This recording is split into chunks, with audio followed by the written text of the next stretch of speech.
Welcome to The Explainer. Okay, let's dive right in.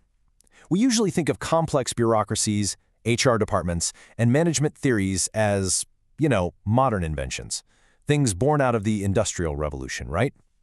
But what if I told you that over 2 millennia ago, an ancient Indian text laid the absolute groundwork for modern corporate and public administration? As we're going to see today, an ancient thinker named Kautilya essentially mapped out the entire system. So, here's our game plan for today. 1. Meet Kautilya and the Arthashastra. 2. Principles of public administration. 3. The ancient org chart. 4. Ancient human resources. 5. Managing the treasury. And 6. Relevance in today's world. To really make sense of this massive ancient empire, we're taking a top-down approach. We'll start with the grand philosophy of the state, and then zoom all the way down to the gritty details, like how they handled HR, managed their money, and even dealt with workplace misconduct. Section 1. Meet Kautilya and Arthashastra. Let's start with the foundation and the mastermind behind it all. Now, what's truly fascinating about the Arthashastra is that it isn't just some high-level abstract political theory. Not at all. It was actually a highly practical, down-to-earth operations manual for running a kingdom. Back in Kautilya's day, monarchy was the standard, and kings weren't just expected to sit around and defend their borders, they were expected to actively manage a thriving, prosperous state. This text? It was the ultimate step-by-step guide on how to pull that off. And the sheer scale of this work is literally staggering. Kautilya's magnum opus packs in nearly 6,000 sutras. That's a massive amount of information, meticulously divided into 15 books. The first book focuses on the nuts and bolts of fundamental governance and management. From there, the later books dive super deep into economics, law, foreign policy, and even the strict methodologies of warfare. Honestly, he left absolutely no stone unturned. Moving on to Section 2, Principles of Public Administration. Let's see how his ancient theories stack up against what we consider modern management. The real kicker here is that millennia before modern thinkers like Frederick Taylor or Henry Fayol were coining these management terms, Kautilya was already making them happen on an imperial scale. Take division of work. Kautilya sliced the government into 34 highly specific departments just to guarantee specialization. He also insisted on unity of command. That meant zero confusion about who was calling the shots. All ultimate orders came directly from the king. He built this incredibly intense, centralized system, but brilliantly balanced it out with tight grassroots supervision at the village and district levels. All of this perfectly illustrates Kautilya's core thesis, benevolent authoritarianism.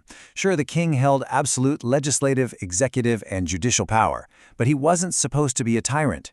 Every administrative action absolutely had to serve what they called the Yogakshema.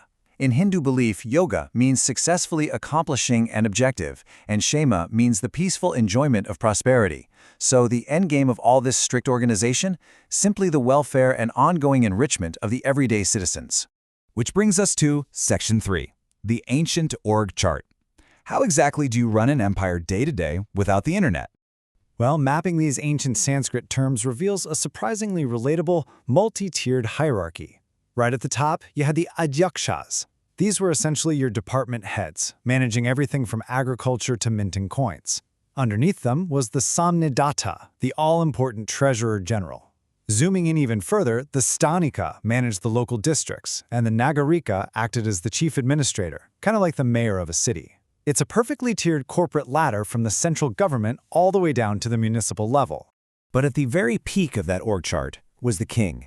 And let me tell you, his life was absolutely no vacation. Acting as the ultimate CEO, the king was actually required to slice his day and night into strict 1.5-hour time blocks.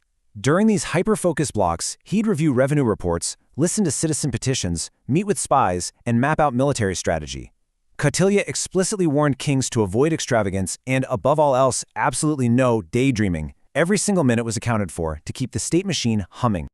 All right, Section 4, Ancient Human Resources. How exactly did this massive empire hire, fire, and manage its people? Interestingly enough, when vetting candidates, Kautilya firmly believed that unshakable moral character and loyalty completely outweighed raw technical or professional skills.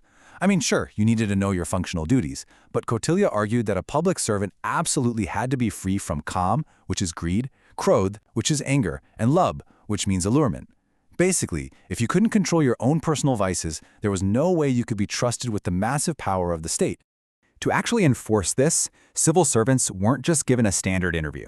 They were put through a rigorous, escalating gauntlet of behavioral and psychological tests.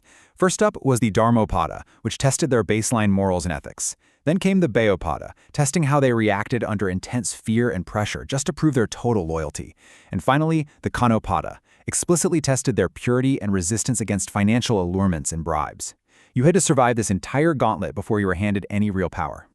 And once you were in, performance really mattered. Compensation was strictly tiered based on merit, experience, and the strategic importance of your role. And the gap here is just wild. The Prime Minister, along with the top military commanders, raked in a massive 48,000 panas a year. Meanwhile, the lowest-level personal attendants and musical staff, they earned just 60 panas. Kautilya fully understood that to attract top talent and keep them immune to bribes, you had to pay them a premium based on their immense value. Section 5. Managing the Treasury. Because an empire definitely can't run without money. Kautilya actually assigned the highest possible value to the financial health of the state. But here's the thing. He was deeply suspicious of human nature. In his writings, he explicitly listed 40 different ways, yes, 40, that public servants could embezzle, defraud, or steal government funds.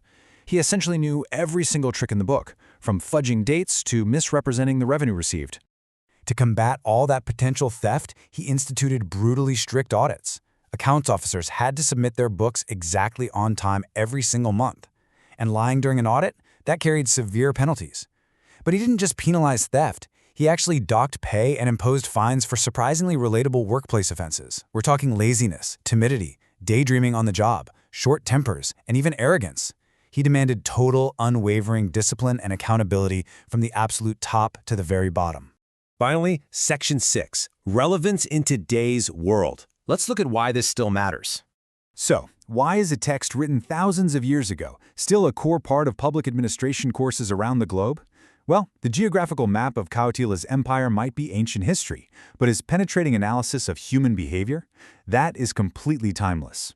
He recognized early on that corruption is an enduring menace, one that requires constant, systematic checks and balances. More importantly, he proved that a successful organization doesn't just rely on a slick org chart. It relies on the probity, the integrity, and the consultative decision-making of the people actually running it. I'm going to leave you with this provocative thought to chew on.